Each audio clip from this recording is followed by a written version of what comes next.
The picture that science presents to us is in some sense uncomfortable.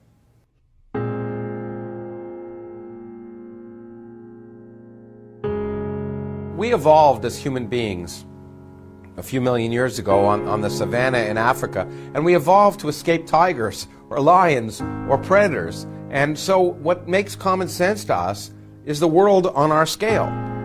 You know, how to throw a rock or a spear, or how to find a cave. And we didn't evolve to understand quantum mechanics.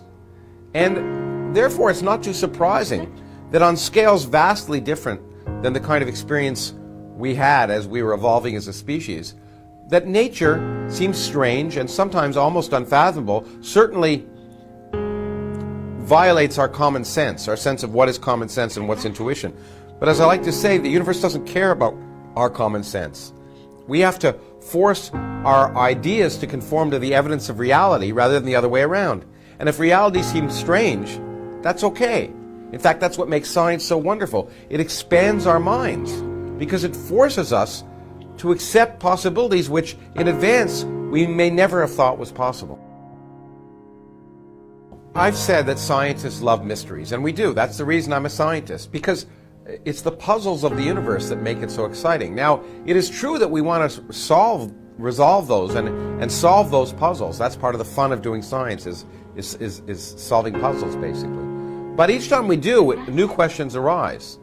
And I think for many of us, just as in our lives, the searching is often much more profound than the finding. It's the searching for answers through life in some sense that make life worth living. If we had all the answers, we could just sit back and stare at our navels. And I think what makes the search so exciting is that the answers are so surprising. What we've learned is that we are more insignificant than we ever could have imagined. You could get rid of us and all the galaxies and everything we see in the universe, and it would be largely the same. So we're insignificant on a scale that Copernicus never would have imagined. And in addition, it turns out the future is miserable.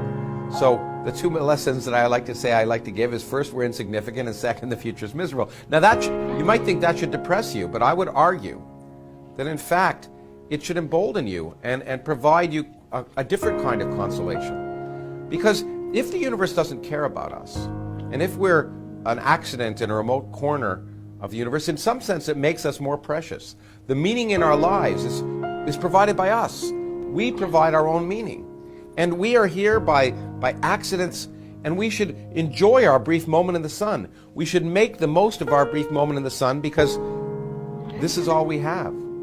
And even if we're so rare that we're the only life forms in the universe, which I doubt, that makes us in some sense, while we're more insignificant, we're more special.